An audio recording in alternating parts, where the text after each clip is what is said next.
More than 800 journalists have been killed for reporting. In 9 out of 10 cases, the killers go unpunished. Less than 7% of these crimes have been brought to justice. Journalism in Nigeria remains a dangerous profession, especially for those who cover politics, corruption, and terrorism.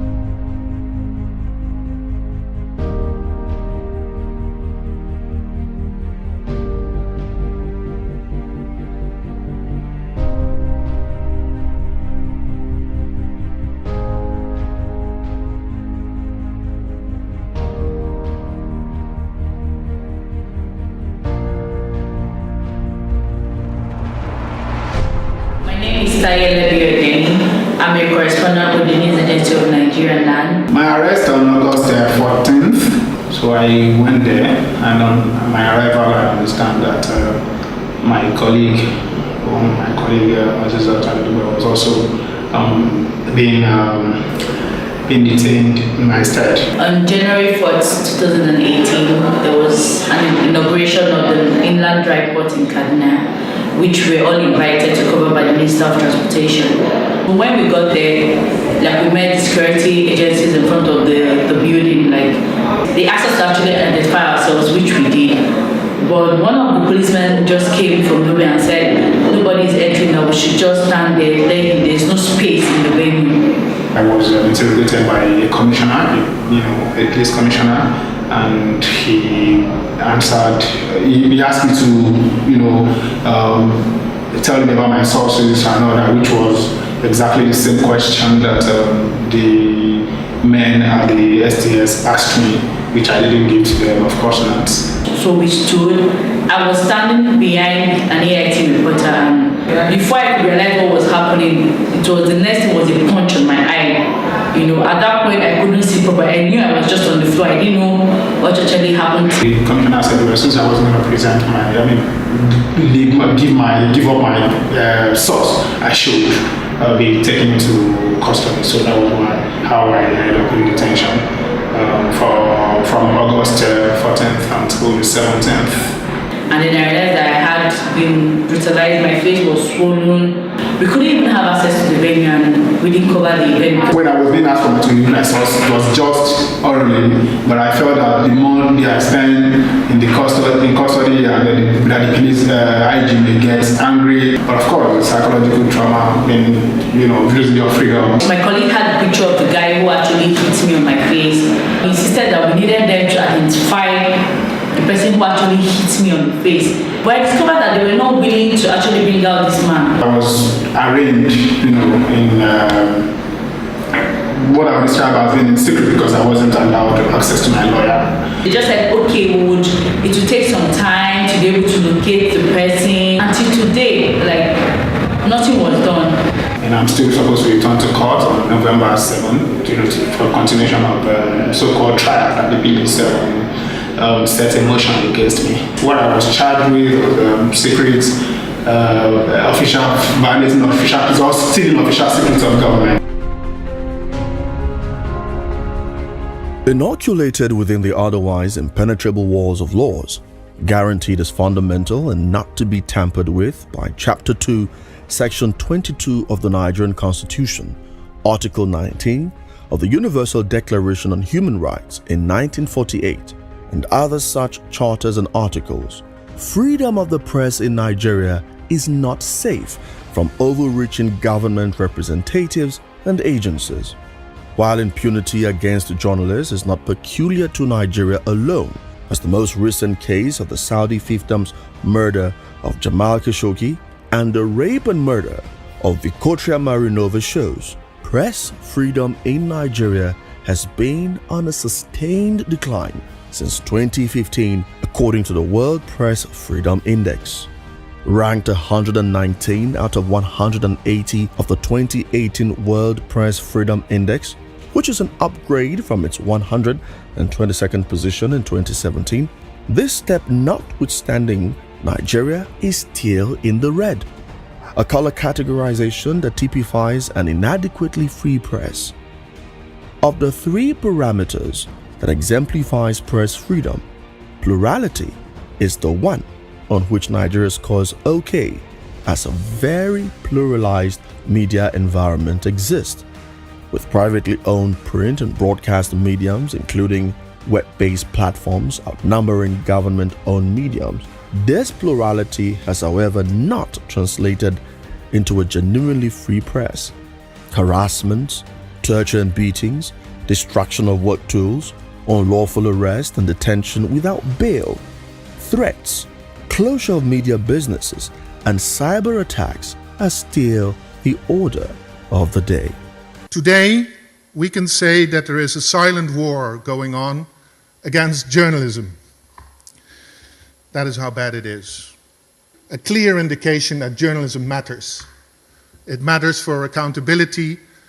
It matters for holding our governments, our corporations, ourselves to account.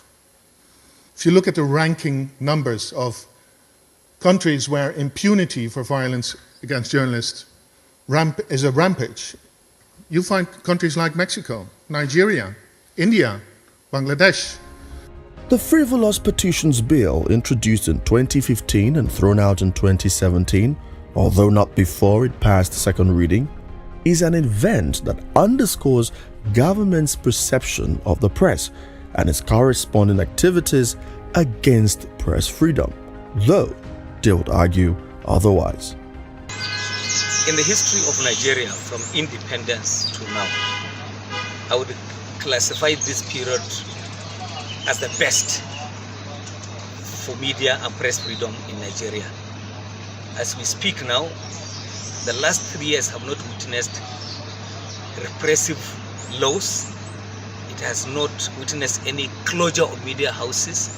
It has not witnessed arrest or detention of journalists on account of their duty. This is a period that has not seen or witnessed the tragedy of journalists being killed, authorized by governments, as we have seen in other places. I guess this is the best moment for the media in Nigeria. The freedom enjoyed by the press and the attention to the entrenchment of this freedom is unsurprisingly not championed by government and agencies that administer the law. It is championed by the collaboration of international and local civil society organizations and professional bodies. With a combination of methods including petitions, advocacy, monitoring and dialogues, these core mount pressure on government and compel them to respect the provisions of the laws upholding the freedom of the press. In recent times, such interventions influenced the National Assembly's decision to reject the malicious social media bill and led to the release of journalists unlawfully arrested and detained. The existence of professional bodies like the Nigerian Union of Journalists, a body that collectively bargains and speaks for journalists in the country, begs the question: what strategies exist within their operations to end impunity against journalists? While I was there, the Nigerian Union of Journalists tried its best to ensure that journalists' rights are protected. We tried to enter into dialogue to make those in authority to appreciate the fact that journalists are journalists and we have constitutional duties to perform. Education is key. It is a matter of journalists' rights and attacks on journalists and impunity. Some of those people in government probably don't even know.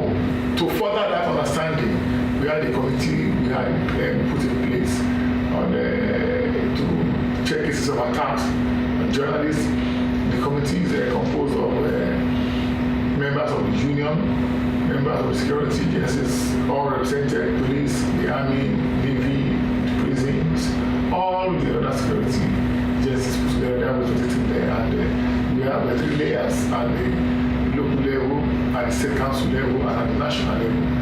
Where any report of attack or against any journalists are quickly brought up, and the relevant agency of government is informed.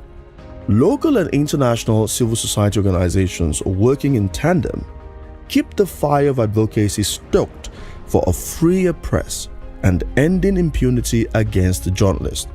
Their collective activities have seen some success, but what is the forecast on the long-term effects of their activities within the country? There are positive developments for press freedom in Nigeria. Nigeria has a vibrant media community, and the way that journalists and media workers have proven their willingness to come together and stand in solidarity of their colleagues who are being detained or harassed is truly inspiring. The development of the Nigerian Press Attacks Tracker is another great step towards improving press freedom consciousness. Hopefully, this solidarity will only continue to strengthen. The media plays an all-important role in deepening any country's democracy and upholding the rule of law. And this is just as true for Nigeria, a country enjoying its longest stretch of uninterrupted democratic rule. The famous Thomas Jefferson quote, "Our liberty depends on the freedom of the press, and that cannot be limited without being lost," end of quote, underscores the importance of protecting the press corps against all forms of impunity and the continued battle against every attempt to muzzle or silence the press, no matter how subtle or sophisticated the weapons are. The struggle for a truly free press is an attempt to stop not just the acts of impunity, but also change the perception that drive these actions. Perceptions like freedom of the press is a gift from a philanthropic government, and asking for more freedom is like an ungracious act of an ungrateful beneficiary. The battle will be long and hard won, but the outlook is optimistic.